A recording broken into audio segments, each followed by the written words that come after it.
They'll call it disappearing, like you're being dramatic, like you're punishing the world. At 25 to 34, you start noticing patterns, the same conversations, the same jokes, the same nights that blur into nothing. You watch men spend their best energy performing for people who won't remember their names next month. You watch money get burned to buy a feeling that lasts 2 hours and then leaves you emptier. You watch relationships built on distraction, not alignment. And one day you wake up and feel it in your chest. You're tired of living like your life is a weekend. So you go invisible, not because you hate people, not because you're above anyone. You go invisible because you finally admit something most men are terrified to say out loud. Your current life is not producing the future you want. And if you keep showing up to the same places, you'll keep getting the same results. Invisibility feels like punishment at first. Your phone gets quieter. Invitations stop. People assume you're going through something. You are. You're going through the part where you stop being entertained and start being built. And it hurts, because solitude doesn't just remove noise. It removes the distractions that kept you from hearing your own thoughts. Suddenly you can't hide from your doubt. You can't drown it in laughter, alcohol, or attention. You sit with the uncomfortable questions. What am I actually doing with my life? What am I avoiding? What would happen if I took myself seriously? That's the first phase of the Invisible Man project. Not becoming cold, becoming honest. The next phase is where the loneliness changes shape. It stops being social and becomes psychological. Because when the noise disappears, you start hearing the internal voices you use to mute. The voice that says, you're late. The voice that says you wasted years. The voice that says you're not smart enough, disciplined enough, consistent enough. And the worst voice, the one that says this might not even work. This is where most men crawl back to the old world. Not because they love it, but because it's familiar. Familiar pain feels safer than unfamiliar growth. The Invisible Man project is not an aesthetic. It's not monk mode as a flex. It's the decision to sit in discomfort without turning it into self-pity. You learn to transmute loneliness into structure. Training, reading, learning, building, saving, creating. You stop using your free time as a place to escape and start using it as a place to invest. And the investment is boring. It's spreadsheets, it's skills, it's rejection. It's the same workout done again. It's editing another video when you want to scroll.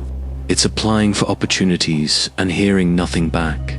It's building a brand that feels invisible because, ironically, you are invisible too. This phase teaches a harsh truth. You can't feel your way into a better life. You have to behave your way into one. Feelings follow evidence. Confidence follows reps. Self-respect follows kept promises. So you build proof. Small proof. Daily proof. You don't wait to become the man you want. You start acting like him while no one is watching, until it becomes your default. Now comes the part nobody warns you about. Success begins with boredom. Your brain, addicted to novelty, will hate the routine that saves you. Because building a life is quieter than escaping one. You'll start losing things, not tragic things, small things. The constant stream of messages, the we should hang out sometime, friendships, the shallow validation that came from being available. People will label you arrogant, antisocial, obsessed, depressed, changed. Let them. Some people can't understand focus because focus exposes their lack of it. Here's the deeper pain. You'll realize you were never afraid of being alone. You were afraid of being alone with your thoughts. You were afraid of facing the gap between who you are and who you could be. And once you see that gap, you can't unsee it. This is where you need a code.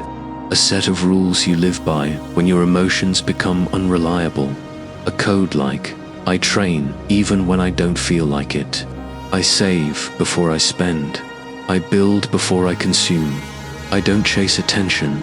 I don't negotiate with my future. Because without a code, your identity is negotiable. And if your identity is negotiable, your discipline is for sale. Financial freedom isn't just income. It's a nervous system that doesn't panic. It's knowing you can handle setbacks. It's having options. It's not being trapped in jobs, relationships, or lifestyles that slowly kill you because you're scared to start over. This phase is when you stop romanticizing motivation and start respecting momentum. Then something strange happens. You start noticing that your solitude is doing something to you. Your standards sharpen. Your tolerance for nonsense drops. You become less reactive. You stop explaining yourself to people who never listened. You stop trying to be understood by people committed to misunderstanding you. You also face a new danger, bitterness. Because when you go invisible, you see things clearly. You see how shallow many interactions are, how transactional some relationships were, how often you were valued for what you provided, not who you were. And if you're not careful, that clarity turns into contempt. Don't let it. The goal is not to become a cold man who needs nobody. That's not strength, that's armor. Armor is heavy, and eventually you suffocate inside it.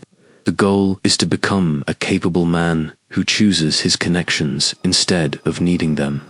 So you learn a higher form of solitude, solitude with purpose. You build your body because it teaches you patience. You build your skills because competence creates leverage. You build your money because money buys time. You build your character because character keeps you clean when power arrives. And yes, power arrives. Not the movie version, the quiet version, when you can walk away, when you don't panic, when you're not desperate for approval. This phase is when you stop chasing the feeling of being seen and start chasing the reality of being stable. And stability is rare. That's why it's valuable. Here's the hopeful part, and it has teeth. If you keep going, the world eventually responds to who you became. Not immediately, not fairly, not on your schedule, but it responds. One day you look back and realize your old life wasn't fun. It was maintenance. It was you feeding a version of yourself that stayed stuck because stuck felt social. You weren't enjoying your youth. You were renting distraction. And now the results start to show. The money you saved becomes a buffer. The skills you built become opportunities. The discipline you practiced becomes confidence you don't need to announce. Your mind becomes quieter because you stopped filling it with noise you didn't choose. People will reappear. Some will be curious. Some will be jealous. Some will mock you until they need advice. Don't get arrogant. Don't get resentful. Just remember, most people only respect the finished product because they never had the courage to respect the process. The Invisible Man Project is a season. It's the season where you build in silence so you can live in freedom later. But you must keep one rule. Don't confuse isolation with growth. Growth requires intention. Isolation without intention becomes decay. So keep your aim clear. Keep your body moving. Keep your mind learning. Keep your finances disciplined. Keep your circle small but real. You're not cutting off joy. You're cutting off cheap joy that costs you your future. And yes, you'll miss things. You'll miss nights out. You'll miss being in the mix.